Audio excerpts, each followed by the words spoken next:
दोस्तों आजकल ये जो 10 मिनट डिलीवरी का ट्रेंड है काफ़ी तेज़ी से चला है। आप कुछ भी चीज़ ऑर्डर करो 10 मिनट में आपके पास पहुंच जाती है।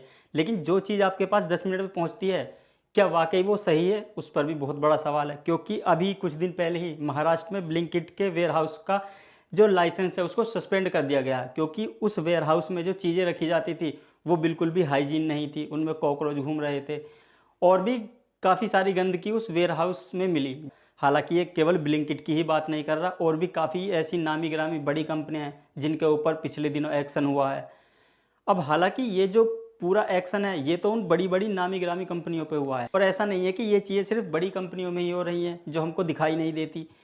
भारत का जो फूड सेक्टर है वो एक अनऑर्गेनाइज़ सेक्टर है, और ये काफ़ी बड़ा, इसमें स्ट्रीट वेंडर भी आते हैं, बड़े-बड़े रेस्टोरेंट भी आते हैं, 5 स्टार होटल्स भी आते हैं और बड़ी-बड़ी फूड चेन भी आती हैं जैसे मैकडी वगैरह जो होती हैं।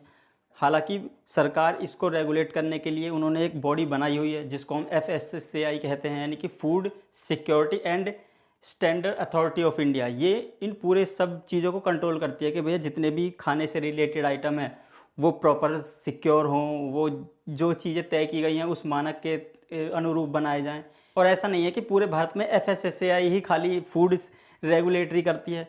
स्टेट की जो लोकल अथॉरिटीज़ होती हैं वो भी फूड चेकिंग वगैरह समय-समय पर करती रहती हैं, जिसकी वजह से जो मार्केट में बिकने वाला फूड आइटम्स हैं वो हाइजीन हो, लोग उसको खाकर बीमार ना पड़े। लेकिन फिर भी दोस्तों भारत का जो ये फूड सेक्टर है वो इतना बड़ा है कि इसको प्रॉपर पहले तो मॉनिटर करना ही बहुत मुश्किल है। क्योंकि आप अपने घर से निकलते हो, गलियों में जाते हो, तो भैया आपको 50 वेंडर तो वहीं मिल जाएंगे, जो कोई मोमोज बेच रहा है, कोई चाउमीन बेच रहा है, कोई समोसे बेच रहा है। और उनका अगर हाइजीन की बात करो तो भैया जीरो ही होता है। वो आपने भी देखा होगा कि भैया अगर आपके पास लोकल कोई वेंडर है तो वो किस कंडीशन में जो खाने पीने की चीज़ें हैं उनको बनाते हैं। हालांकि उन छोटे स्ट्रीट वेंडर को तो छोड़ ही दो, क्योंकि भैया उनके पास ना इतने पैसे होते हैं, ना इतना बड़ा उनके पास कोई ऐसा सिस्टम होता है जो वो हाइजीन मेंटेन कर पाएँ। चलो उनका तो एक बार को समझ में आता है, ठीक है वो बना रहे हैं। लेकिन जो बड़े-बड़े 5 स्टार होटल्स हैं, बड़े-बड़े रेस्टोरेंट्स हैं, अगर आप उनके किचन के अंदर भी जाके देखोगे ना वो किस तरह के आइटम इस्तेमाल करते हैं, तो आप कभी रेस्टोरेंट या होटल्स में खाना ही नहीं खाओगे। क्योंकि जो वे प्रोडक्ट यूज़ करते हैं वो एक तो कई-कई दिन के सड़े हुए प्रोडक्ट यूज़ करते हैं। उनमें वो कई दिन, और जो सबसे लो क्वालिटी की सब्जियाँ या चीज़ें होती हैं वो बड़े-बड़े रेस्टोरेंट में ही यूज़ होती हैं। और वो भी अगर एक बार उन्होंने बना के स्टोर कर दिया तो पूरे दिन वो उस बने हुए खाने को ही गर्म कर करके अपने कस्टमर को सर्व करते रहते हैं। अब दोस्तों आप ही सोचो, अगर कोई खाना सुबह बन गया है और वही खाना बार बार रिपीटेड रिपीटेड गर्म होकर कस्टमर उसको खा रहे हैं, तो वो कहाँ से अच्छा हो जाएगा आपकी सेहत के लिए। हालांकि हमको ये चीज़ें नहीं दिखती, ये जो बड़े 5 स्टार होटल होते हैं उनके बैक एंड में चलती हैं ये चीज़ें उनकी रसोई में। और उनकी रसोई में कोई भी नॉर्मल इंसान मुझे नहीं लगता कभी जाता है। आप भी बताओ, आप भी कभी अपनी लाइफ में रेस्टोरेंट या होटल्स गए होगे तो भैया आप कितनी बार उसके किचन में जाकर आपने देखा होगा कि वहाँ पे क्या चीज़ें हैं, किस कंडीशन में चीज़ें रखी होती हैं। तो वो सब चीज़ें कोई नहीं देखता। इसलिए स्ट्रीट वेंडर से भी ज़्यादा खतरनाक ये बड़े बड़े होटल्स और 5 स्टार जो रेस्टोरेंट्स हैं इनके खाने होते हैं। और ये जो बड़े बड़े ई कॉमर्स प्लेटफॉर्म हैं जो आपको 10 मिनट्स में डिलीवरी कराते हैं खाने पीने के आइटम्स की, इनके भी वेयर हाउस का कोई हाल ज़्यादा अच्छा नहीं होता। और इसीलिए इन पर जो कार्रवाई है वो भी हुई है। क्योंकि बेसिकली पहले इस पूरे सिस्टम को समझना होगा कि ये जो बड़ी बड़ी कंपनियां हैं ये अपनी जो इस पूरे प्रोसेस को करती कैसे हैं। सबसे पहले तो आपके पास जो 10 मिनट में डिलीवरी आती है उसके लिए इनको आपके ही एरिया में ऐसी जगह पर जहाँ से 10 मिनट्स में डिलीवरी आसानी से कर सकें, ऐसे एरिया में इनको अपना एक वेयर हाउस खोलना पड़ता है जिसको ये डार्क स्टोर कहते हैं। उसी में सारी चीज़ें इनको स्टोर करनी रहती हैं, चाहे वो फूड आइटम हो, चाहे वो क्लीनिंग आइटम हो, इवन जितने भी आइटम प्लेटफॉर्म पर लिस्टेड होते हैं वो उस डार्क स्टोर के अंदर ही होते हैं। अब उसमें डेयरी प्रोडक्ट भी हो सकते हैं जो प्रॉपर फ्रिज में रखे जाते हैं, टेम्परेचर पर रखे जाते हैं। और उसमें ऐसे भी आइटम होते हैं जो नॉर्मली आप रूम टेम्परेचर पर आसानी से रख सकते हैं। अब इसीलिए जब इनका जो वेयर हाउस है काफ़ी बड़ा हो जाता है, क्योंकि उसमें काफ़ी सारे प्रोडक्ट रखे होते हैं।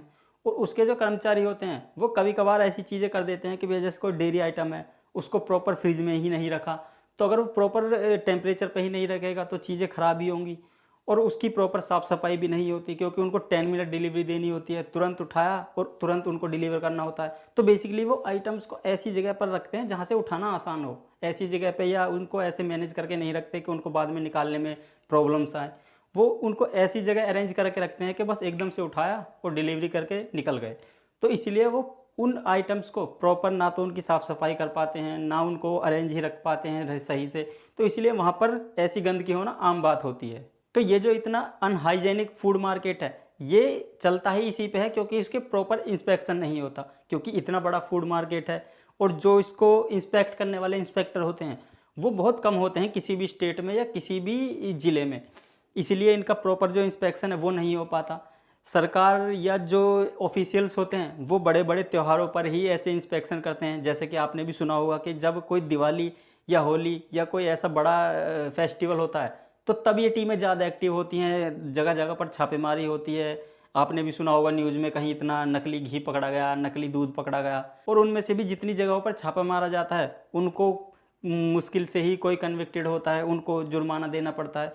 क्योंकि ज़्यादातर जो इंस्पेक्टर दुकानों पर छापा मारते हैं वो पहले ही चीज़ें सेटल कर लेते हैं, इसीलिए जो छापा मारने की जो कार्रवाई है वो एक दिखावटी कार्रवाई ही होती है। लेकिन अगर ये चीज़ें प्रॉपर तरीके से हों, डेली बेसिस पे हों, या फिर एक ऐसा रूटीन बन जाए कि भैया ये कभी भी हो सकती है, तो ये चीज़ें कहीं ना कहीं थोड़ी कंट्रोल में आ सकती हैं। नहीं तो भैया वरना तो आपने ऐसी ऐसी रील देखी हैं जिनमें देखो कैसे चाप लेट लेट कर लोग बना रहे हैं, कितना हाइजीनिक फूड है ये आप ही सोच सकते हैं। क्योंकि आजकल जो मार्केट में चीज़ें बिकती हैं वो आधे से ज़्यादा नकली ही बिकती हैं, तो उनको पहचानना भी अपने आप में बहुत बड़ा टास्क होता है किसी भी आम लोगों के लिए। इसीलिए ये जिम्मेदारी इन सरकारी ऑफिसर्स पर ही होती है कि भाई जितने भी बाज़ार में नकली प्रोडक्ट आ रहे हैं असली के नाम पर, उनको आइडेंटिफाई करके डिस्ट्रॉय करें।